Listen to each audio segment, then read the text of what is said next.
Hi there, this is Manny with Classic Auto Repair. Today I'm going to be doing a review of the estimate for the 1972 Chevy C20 pickup. It's a referral from Fifth Gear Automotive, and let me go ahead and go over the items that I have here. Starting from the top of the list, starting with that first item that they had, which was the gauges on the dash. We have some dash gauges that are out on the truck that will need to be checked, sending units and the wire connections to make sure everything's working. For one, the fuel gauge, we want to make sure I can do a swing test to make sure that it's powered and working with the signal from the sensor. Oil pressure, temperature, battery. The speedometer works. The tachometer does not, so we'll have to look into that. Going through those and getting back to you on what I find out. So what I'm going to be asking for is some diagnostic time approval so that I can check those circuits out and get back to you as to why the gauges don't work for the RPM and the temperature, and validate calibrate the gas gauge. Next item on the list is the rear brake shoes. I have the rear brake shoes as being contaminated. The linings have brake fluid on them. The wheel cylinders are leaking. So what I have estimated here is 5 hours to replace the brake linings, the wheel cylinders, clean all the hardware, make all the adjustments, and install the fresh parts on there, bleed the brake system, and adjust the emergency brake system as well. All right, so part of that system we'll discuss here in a minute, and that's up here under the hood, but let's go ahead and just kind of keep working down the list. The next item on the list is a tune-up, and the tune-up, what I'd like to do here is, one, replace the carburetor. The carburetor is old and it's got enough contamination and wear on the body of the hinge, the butterflies, that we recommend replacing this carburetor with a new one.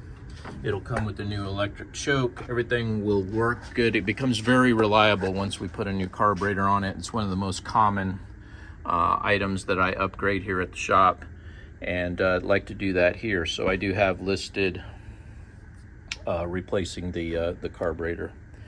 Part of that is going to be in the tune-up. We're going to replace the spark plugs, PCV valve, put some fuel additive in the tank to separate the water from it and make sure that the only good fuel is getting through the fuel system. I'm going to adjust the timing, the choke, fuel mixtures, adjust the base idle, and check on your vacuum pods for your distributor vacuum advance. We're going to make sure that this device right here is actually applying correctly and that all the vacuum hoses are receiving the proper vacuum.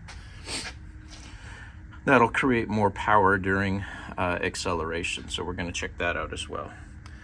Next, air cleaner has a small spacer under it. We've got basically this air cleaner is hitting on the carburetor and linkage, which will cause problems, so they noted on there that it needed a spacer and a better solution there for the mounting of the air cleaner, and I can do that with no problem. The alternator has a broken bracket. There's brake fluid on the alternator. We're going to check it for voltage output, and the belt is too big for the application. As you can see, the adjuster bolt is all the way out on the alternator, so this belt is too long. So we'll get a shorter belt so that the bolt is somewhere up in here, so I can get the proper tension on this belt so it won't slip. Number two, we need to replace the bracket itself because it's broken right here on the end. I don't know if you can see that. Yeah, right there, the bracket is completely broken off. So I'll put a new bracket on there, and that'll fix that issue as well. All right, next page. Sorry about all the noise. It was like we're having all the planes leave DFW at the same time, so we're getting one right after the other. Oil level, low oil level. So we're going to add some oil to it and make sure that if there's any major leaks, I'll check them out during my testing. But any of the small leaks, I'll just give you some recommendations there on what we can do. Okay, so the next part of the brake problem, so you got your brakes themselves that have leaks and contaminated linings. Your brake shoes are contaminated on the rear of the axle, so that's causing part of your problem. The other problem with the brakes is the master cylinder and the booster. They're leaking, and it's the booster itself is failed. So I have priced out a new master cylinder here. It comes with a new variable pressure valve, which replaces this old block right here that is really prone to faults and causing issues with your brakes. So all that gets removed. We replaced the brake booster, the vacuum brake booster, with a new unit. A lot of these will come with their own rods and hinge plates here to mount on here, and then this connects to the brake pedal under the dash. So all that will be replaced, and then we'll bleed the brake system, put flush new brake fluid through all the lines, and just clean up all the brakes. So you'll be in pretty good shape there. The front brakes are, as of right now, I haven't run into any issues with them. They have new brake pads on them. The calipers look like they're in pretty good shape. The hoses look good. So I'm really focused on those areas that just need attention at this point. All right, the next item is cooling. And what I have on the cooling is the radiator is low on coolant, and it's got rust in it, contamination, probably just from setting. So what we're going to want to do is run a pressure test on the radiator cap, make sure that it's holding pressure and that the seal is in good condition. Then we're going to go up in here, and you can kind of see the contamination up in there. The rows on the radiator itself don't look too bad. They don't show a lot of calcium deposits on it. So I think in this case, we're going to get away with just adding some antifreeze, checking for any leaks there. And I would recommend adding a recapture bottle, which is what it does is, instead of letting the antifreeze run onto the ground when the cap releases pressure, which is very often in Texas, sitting in traffic and things like that, instead of letting it run down this tube and going down on the ground, it'll go to a bottle that we can locate right here. And that bottle looks very similar to your windshield washer bottle, and it allows us to take the antifreeze, and it goes into the bottle on this side. And when the engine cools down, the antifreeze will be re-siphoned into the radiator, recapturing that lost fluid, so that the radiator cools at maximum performance, because the radiator will be full of antifreeze. Just like on any new car, you always have a recapture bottle. Just kind of didn't have that kind of engineering back in the 60s and 70s, so definitely a good upgrade to install. At the same time, your water pump needs to be replaced. That showed in the fifth gear diagnostics, as well as mine, that the shaft is leaking on the water pump. So we'd want to take this all apart, take it off, and replace the water pump with a new one. And then we'd put new antifreeze in there, get everything freshened back up for you. Not much I can do on the suspension parts. There was listed that there was some suspension that needed to be upgraded. Unfortunately, I don't have a tech right now that can do your front suspension work. It's heavy duty work with that coil spring there. You got to take a lot of this apart. And I don't have the tech to do that work at our facility right now. So I'm going to pass on the suspension work. Unfortunately, I don't have anyone to refer you to at this time, but I'll keep my ears open. If I hear of anyone that I can recommend, I'll definitely send it your way. So the estimated total is $6,295.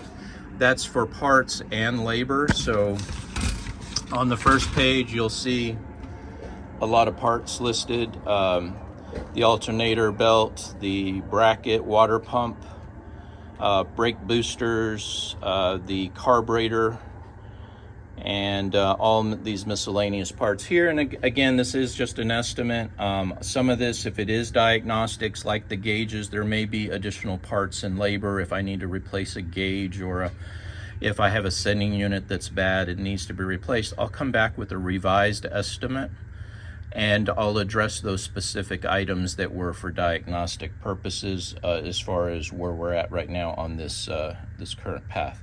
So the parts total so far that I have will be on the back page, or the next page. You'll see the parts listed at $1,600 and the labor at about $4,500 for this estimate. All right, I just want to get this all done and back to you. Then we can talk about timelines for getting it, the work repairs done. So there's kind of two stages here. One is to do the approved work that is on this estimate. The other one is to look at the timeline for how long it's going to take. And as you can see here, I've got a really full shop. I've got every spot taken. So I can work it into my calendar, but it's just me out here in the shop. So we're looking at mid-November as far as me getting some of these repairs completed and getting the truck into my main line. So I can leave that up to you. If you want to pick up the truck and then bring it back, we can do that, or I can keep it secure under cover so that it's not out in the elements, and we can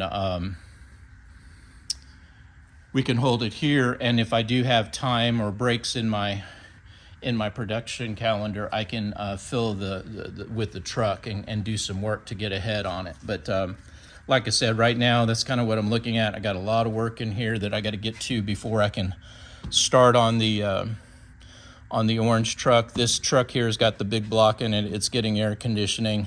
This one's getting a lot of repairs, brake boosters, mechanical work done on it as well. I got this one here getting air conditioning installed in it. And this Shelby is getting ready to start on some of its work as well in the coming months. So got a Bronco outside and a Corvette outside in the front bays that are also needing work, and a Scout around the corner that is in need of inspection and repair as well. So I got a lot of them out here, and this is a busy time of the year for us. But as a favor to the guys at Fifth Gear, I told them that I'd get this truck in here and get it checked out for you and kind of give you an idea what I can do and how I can help you. So this is Manny with Classic Auto Repair. Thanks for watching.